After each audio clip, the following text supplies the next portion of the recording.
News. Sean Diddy Combs has been hit with 6 new lawsuits accusing him of sexual assault, including from a 16-year-old boy. The musician has been further accused of raping women and sexually assaulting men, though has previously denied all of the charges against him. Our US correspondent Martha Kellner has the latest. These new civil suits have been brought by at least 6 separate individuals and contain a whole slew of damaging and disturbing allegations against P. Diddy. They're brought by 4 women and 2 men who allege variously that between the years of 1995 and 2021, they were either raped or sexually assaulted by P. Diddy. One of those people making the allegations is a man who says that he was a 16-year-old boy when he was sexually assaulted by P. Diddy, who he says presented it as some form of a rite of passage for getting into the music industry. He alleges that Sean Combs told him, "Don't you want to break into the business?" before demanding that he drop his pants. There is an allegation also from a woman who says that she was 19 years old when P. Diddy raped her inside a Marriott hotel room in Manhattan. She's also taking civil action against Marriott hotels. There is another man who alleges that he was attacked by... Diddy Combs is about to face off in the biggest trial of his life, from those freak-offs to those RICO charges. There's a lot going on in this case, and a lot of witnesses will also be taking the stand. But here to break down the very latest, I want to bring into the conversation legal analyst Nima Rahmani. Nima, thanks so much for being with us here on Knife Now from Fox. Of course, Christina, excited for next week. And it's been a trial that we've been continuing to follow here over the last few months and really over the last year as those developments have still tried to come into our newsroom. But let's start with the very basics. Something that came out this week. Diddy formally declined the last plea deal that he was offered. Again, we know court is set to begin on Monday. Was this an expected move for him to turn down that final plea offer? Christina, it was expected. And the judge in the case, Judge Subramanian, asked Diddy, did you decline and reject the government's offer? And the reason is it's the defendant's right to a speedy trial, and the judge wants to make sure that he is making a knowing and voluntary decision to push the case to trial, because obviously there's a benefit to pleading. Usually you get a reduced sentence. I still think it would be double. New developments within the past couple hours in the Sean Diddy Combs case. Defense attorneys are requesting he be released on bail and placed on home confinement. Eyewitness News reporter Annabelle Munoz is here with more on a ruling expected in a matter of days that could lead to his release. It certainly could, Philip and Ellen, and this is Combs' third request for bail. 2 judges have shut down previous efforts, saying there's enough evidence he's a danger to the community to obstruct justice and intimidate witnesses. Today, his attorneys made another case for home confinement. Family members of music mogul Sean Diddy Combs arrived at a federal courthouse in New York as his attorneys urged a judge to release Combs on a $50 million bond. They argued Combs should be placed on home confinement in a 3-bedroom New York City apartment under 24/7 monitoring by full-time security. The prosecution argued Combs nor private security could be trusted to comply with the court. The judge did not immediately rule and says he will have a decision next week. This comes just days after the filing of 5 new civil lawsuits against Combs by... Meantime, let's go back to New York City. I want to get some updates on the case that is unfolding there regarding Sean Diddy Combs. These were the courtroom sketches just today. We're turning our attention now there, the sex trafficking case against Diddy and the possible resentencing of the Menendez brothers in Los Angeles. We'll get to that in just a moment here, but let's focus our efforts on New York. I want to get to these headlines in both cases, and we're going to do that with our friend Nima Rahmani, former federal prosecutor and legal analyst. He joins us.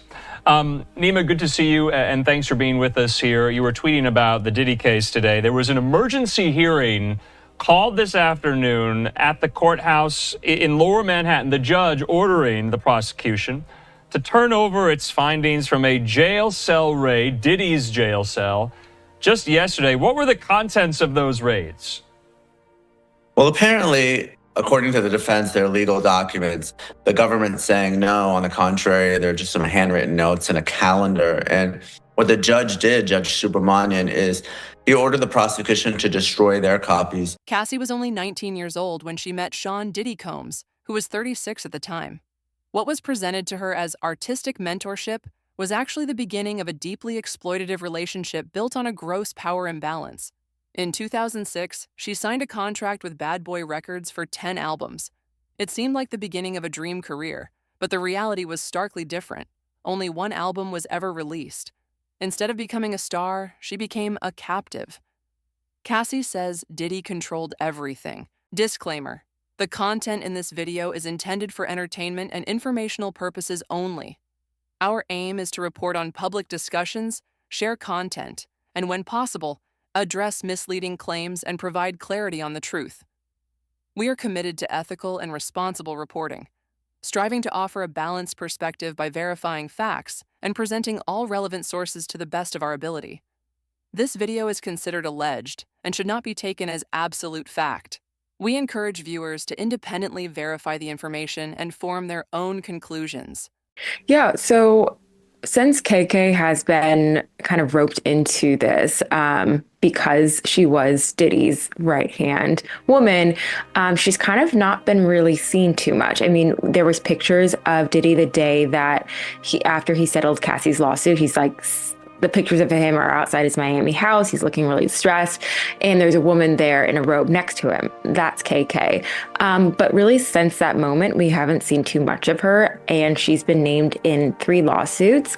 One by a former producer who worked with Diddy on the Love album, a former executive assistant, Phil Pines, who we've spoken about at length on this podcast, and then a woman called Ashley Parham, who is in San Francisco. So she has not really been saying too much of anything until now. Yeah, people were speculating that she'd gone missing because she did have public-facing profiles on social media, but those seem to have been wiped and her LinkedIn deleted. Now, Cheyenne, you've got a response from her. People have been reaching out to her for months and months trying to get a response. What has she said to you about her involvement or lack of involvement? Yeah, so in a statement given to me at Rolling Stone, KK basically said that she's been dealing for months with these really awful allegations, and they're causing her family harm, they're causing her harm, and she definitively says, I've never condoned or abated and abetted this sexual. Her clothes, her schedule, even her friendships.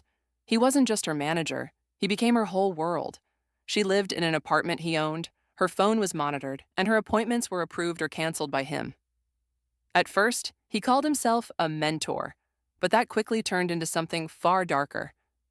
According to her testimony, Diddy began to isolate her completely. Everyone around her, from assistants to managers, answered to him, not her. When their relationship turned romantic, he took full control of both her personal and professional decisions. She said in court, "He made me feel like I owed him everything and I was nothing without him." Talk about the showdown in the courtroom over the bombshell video allegedly showing Sean Diddy Combs beating his then-girlfriend Cassie Ventura. Diddy's lawyers are arguing to exclude the footage from the rapper's upcoming sex trafficking trial. Legal contributor Brian Buckmeyer joins us now with more on what this could mean for the high-profile case. So good to have you. Okay, so they want this video left out. What's their argument for this?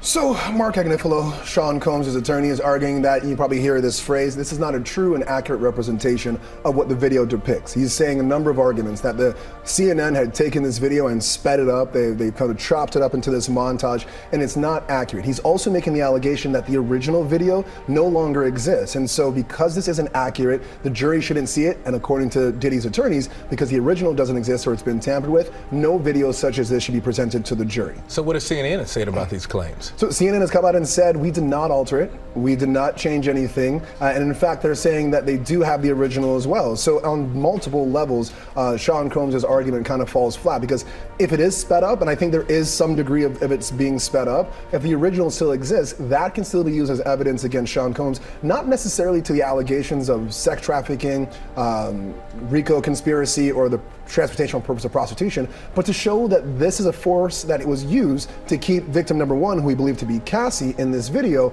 under his control for the purpose of trafficking and this RICO. Great question. And there's a standard before you can get in front of a jury. We have a couple of tests. It's from case law. One's called Daubert, D-A-U-B-E-R-T, and one is called Fry, F-R-Y-E. Those are the standards. The judge must, before you can even allow this person to get in front of the jury, they actually have to be an expert. You just can't say I'm an expert in gum chewing. It has to be something that has scientific reliability to the community at whole.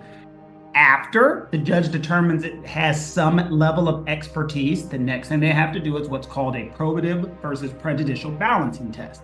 The judge has got to make a decision if this is actually going to be probative, helpful, or just prejudicial just to put information in there. For example, you could have a sex position expert. Yes, that might be science, might be expertise, but you just don't want to throw that in front of a jury. And third, and the most important thing, the judge has to make the decision, is it actually going to help the trier of fact? Because really, the funny part about it is, all an expert is somebody who knows more than you know. That's it. So we always make the joke that a fifth grader is an expert on everything in the fourth grade because he knows more than everybody in the fourth grade. And that's the standard. It's weird, but that is the standard. That's not love. That's psychological conditioning. Over time, this control became emotional and physical abuse. Cassie felt trapped. Diddy had money, power, and connections, and he convinced her that no one would believe her if she ever spoke up. And for years, he was right. But now, the truth is coming out. Cassie revealed in her testimony the horrifying reality of her daily life, the so-called freak-offs, weekly group sex events that weren't optional. Rapper and producer Sean Diddy Combs will stand trial on federal sex trafficking and racketeering charges in May. He'll be held in prison until then. Sean Combs has pleaded not guilty to charges that he used his business empire to transport women and male sex workers across state lines to take part in recorded sexual performances. If convicted, he could face a life sentence. David Willis reports. Among those present at the Manhattan courthouse, Sean Combs' 83-year-old mother, Janice, who earlier in the week sprang publicly to his defense. Have you guys spoken to your father? Have you spoken to your father? And other family members, including his twin daughters, Jessie and Delilah. Christian, have you spoken to your father? Hey, straight ahead, dog, straight ahead. One of hip-hop's biggest names, the man who shaped the sound and culture of an entire generation, has spent the last 3 weeks in jail. Raids by heavily armed agents on his homes in Miami and Los Angeles in March this year led to federal charges of racketeering and sex trafficking. Combs, who is also facing a slew of civil lawsuits, has pleaded not guilty and blew kisses to family members in the courtroom before being led away.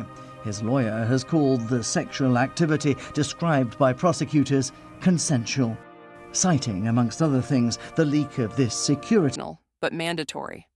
These began when she was just 22 and she had no choice in attending. She was forced to take drugs like ecstasy, GHB, and psychedelic mushrooms, sometimes in drinks, sometimes as pills. Diddy told her it would help her relax, but she said she often lost control of herself. Each session was filmed. Fake names like Jackie Starr and Frank Black were used. These weren't just tapes, they were tools of control. Cassie said, "I had to mentally separate from myself just to endure it. And the most painful part, she made no money from any of it, even though she felt like she was being sold. Drugs became part of her routine, sometimes through fake prescriptions from doctors working with Diddy. She was hospitalized multiple times for overdoses and even lost her sense of smell and taste temporarily. She once checked herself into an elite trauma recovery center, and only there did she begin to realize the full scope of what she had endured. But the horror didn't stop at emotional and sexual abuse. She was constantly surveilled. Cassie said her apartment was bugged, and she was only allowed to go out with bodyguards. Her calls and messages were monitored. At times, Diddy would watch her via FaceTime during the freak-offs, even if he wasn't physically present. Cameras were installed in hotels and apartments. She had no privacy, not even during therapy sessions. In 2018, Cassie said she feared for her life. She slept with a knife under her pillow, terrified Diddy might kill her. Everyone around her, from assistants to guards, either stayed silent or participated. One even threatened to leak videos if she ever tried to leave. Diddy once told her, "You'll have to answer to your mom when she sees these tapes." Blackmail was Diddy's weapon. He kept hundreds of videos stored on iPads, laptops, and hard drives. Even after their breakup, he used them to threaten her. On one plane trip, he opened his laptop and told her, "Watch these, just so you remember you can't run." And when she tried to build an independent career, he sabotaged her. He refused to let her release music, blocked her from attending events or signing deals. Even songs she had written herself never got released. Every deal had to go through him. She said her career came to a standstill because of him. Her managers said working with her was like managing an artist with your hands tied behind your back. As for physical violence, it wasn't hidden. Cassie said the first time he hit her was in a car in 2009. One of the worst incidents happened after the BET Awards, where he kicked her in the face, leaving her with swollen eyes and permanent scars. Bodyguards had to smuggle her into a hotel room to hide the bruises. When witnesses were asked, they admitted everyone saw and stayed silent. One video from the Intercontinental Hotel showed Diddy dragging her violently through a hallway. That footage is now being used in court. She said, "I was hurting in front of people and no one helped me. That's complicity." At least 6 lawsuits accuse Combs of raping men and women and molesting a 16-year-old boy. Lawsuits were filed anonymously by 2 women and 4 men. The accusers are part of what lawyers say is a group of more than 100 alleged victims in the process of taking legal action against Combs following his sex trafficking arrest last month. Combs has pleaded not guilty and remains in jail without bail. No comment from Combs' lawyer on the new lawsuit. Hello, I'm Mark Brown. Get more great ABC7 content by clicking the subscribe button for our YouTube channel and download the ABC7 Los Angeles streaming app on Fire TV, Android TV, Apple TV, and Roku to watch on your... Diddy Combs of drugging and raping her when she was 16 years old in 2000. The Jane Doe filed a sexual lawsuit against Diddy and 2 unnamed defendants who allegedly worked for the disgraced rapper. In the lawsuit, the woman claims she was leaving her part-time babysitting job in Lower Manhattan when she ran into Combs and his pals outside the building where one of the rapper's well-known ex-girlfriends also allegedly lived. The documents obtained by Page 6 read, quote, "Combs engaged her in conversation, asking where she was going so late at night and that it was not safe for her to be walking alone."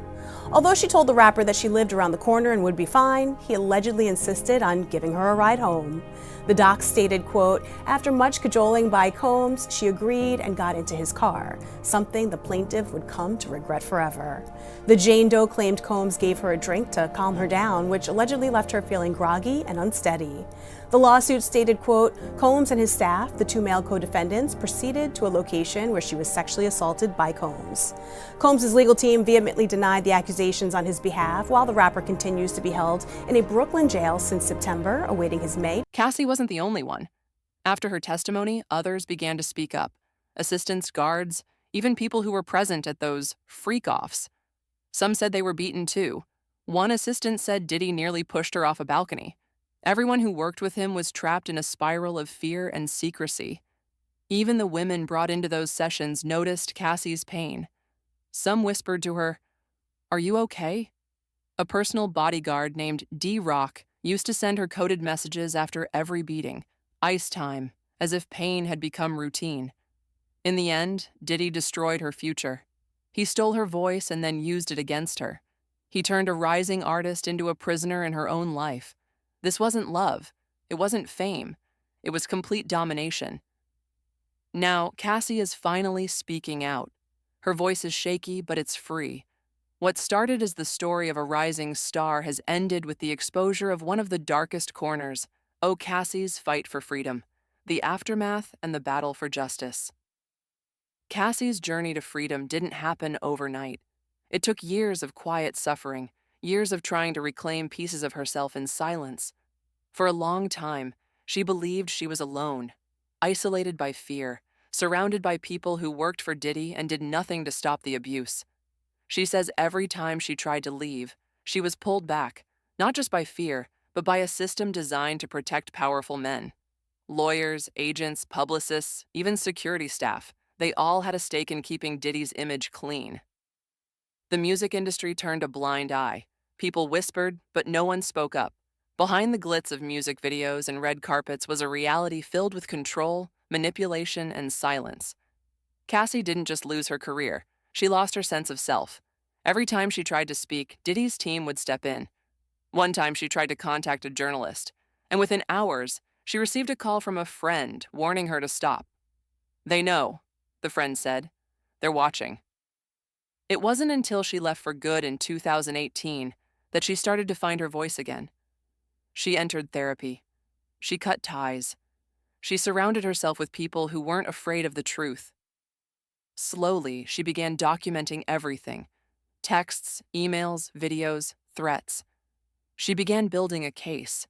In 2023, she filed a lawsuit, not just for damages, but for truth. And for the first time, the world listened. The lawsuit triggered a wave. Former employees began to share what they saw. Other women came forward with their own stories. Some had faced similar abuse. Some had stayed quiet for years. A bodyguard leaked footage from hotel cameras. A former assistant admitted to covering up injuries. Even artists who had once worked with Diddy distanced themselves, shocked by what was revealed. Cassie's testimony wasn't just a legal document. It was a blueprint of how abuse hides behind fame. It showed how silence is bought, how loyalty is forced, and how one woman was made to feel like she didn't matter. But she does matter. Every woman who's been silenced matters. Her case is not just about one man. It's about an entire system that allows predators to flourish as long as they're profitable. It's about how we, as a society, treat women who dare to speak up. It's about rebuilding trust and refusing to let fear win. Cassie is not the girl in the music video anymore. She's not the silent figure behind a powerful man. She's a survivor, a fighter, a voice for others who haven't yet found the courage to speak. She said in her final court statement, "For years, I was invisible. Now, I'm done being quiet. What happened to me was not love. It was a crime. And I survived it. F the music industry." She was never alone, but she was the first to break the silence. Cassie's fight for freedom, the reckoning. After Cassie filed her lawsuit in 2023, everything changed. The entertainment world, once complicit in its silence, began to fracture. Diddy's empire started to crack. Corporate sponsors quietly pulled out. Music festivals dropped his name. His brand deals dried up. But none of it happened fast, and none of it happened without pressure. It took public outrage. It took survivor solidarity. It took relentless media attention.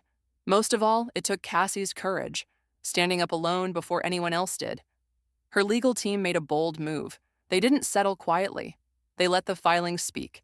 The documents described years of trafficking, physical abuse, surveillance, and threats.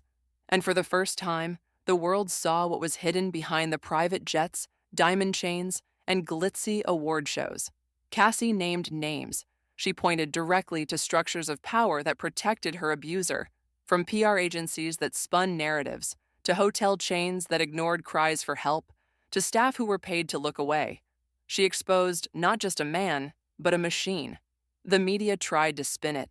Some headlines softened the claims, calling it an abusive relationship. But the truth was bigger. This was human trafficking. This was systematic control. This was a crime. Cassie didn't back down.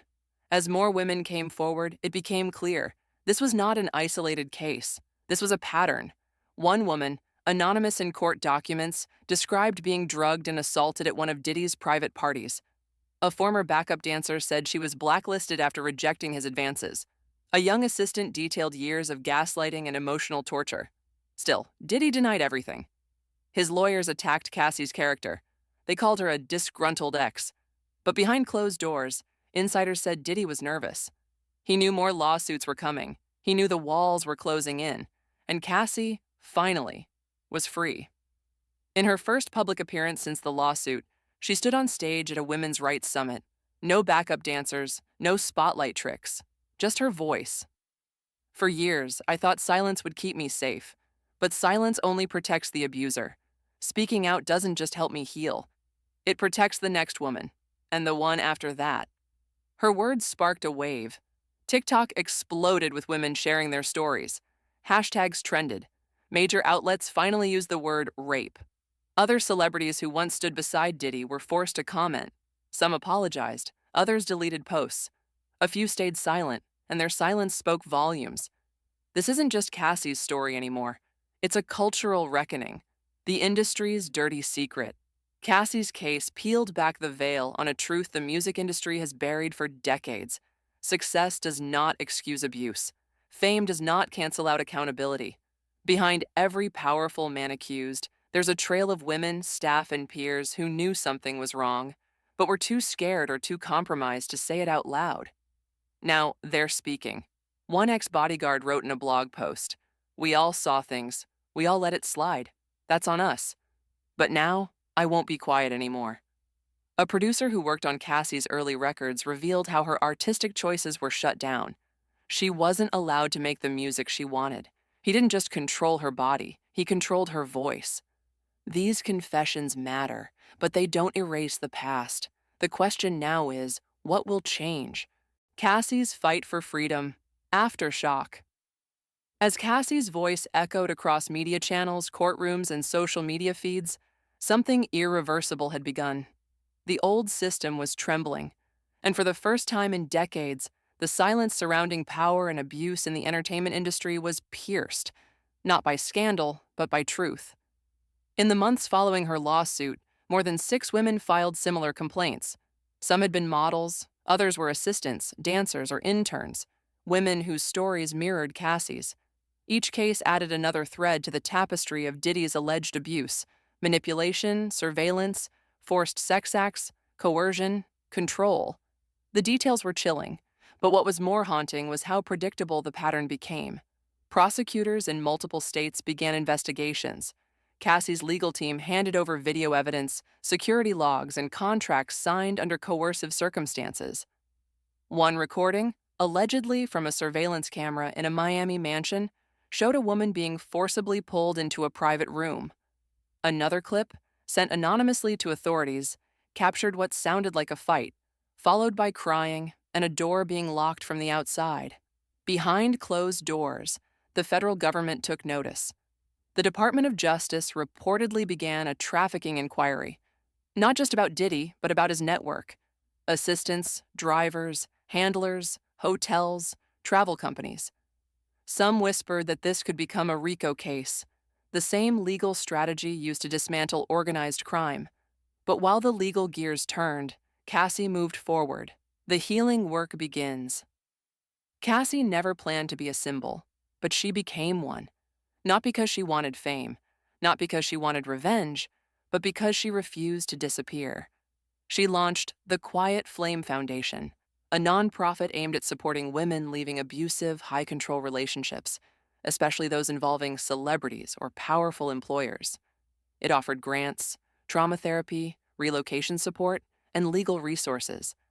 She partnered with survivors like Drew Dixon and Silai Abrams to create panels, safe spaces, and town halls where women in music could speak freely, often for the first time.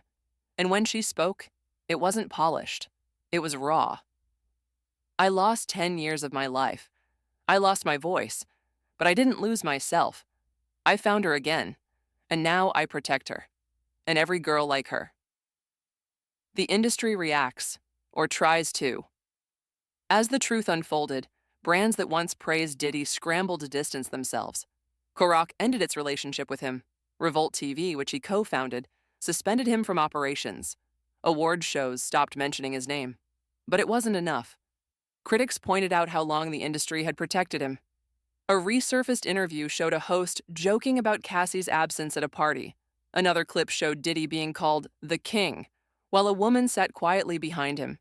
People began asking, how deep does this go? Who knew and did nothing? Some artists spoke up. Janelle Monáe released a statement supporting Cassie and calling for an industry reckoning. Kehlani dedicated a performance to every woman silenced by power and money. Questlove admitted he had heard whispers, but never knew the full story. Others, silent. That silence was noticed, and Cassie's fans, and survivors everywhere, called it out. A cultural shift. Cassie's story wasn't just about one man. It opened a door into a world where power often goes unchecked, where abuse is repackaged as passion and control is called love. The public saw something they couldn't unsee, a pop star's career built not on her own terms, but on someone else's grip. Young women started posting, "We are all Cassie in some way. I stayed quiet too long. This made me tell my story." The ripple was massive. Schools used her story in gender studies classes. Podcasts examined the mechanics of grooming. Counselors cited her case as a modern example of coercive control. And slowly, policy started to shift. Music labels began rewriting contracts to include safeguards for artist safety. Management companies faced audits. Agencies began offering abuse reporting channels. It wasn't perfect, but it was movement. Would you like this to continue into a final arc that explores the long-term legacy of Cassie's stand, Diddy's downfall and legal fate, a cinematic documentary script structure, or Cassie's return to music art on her own terms?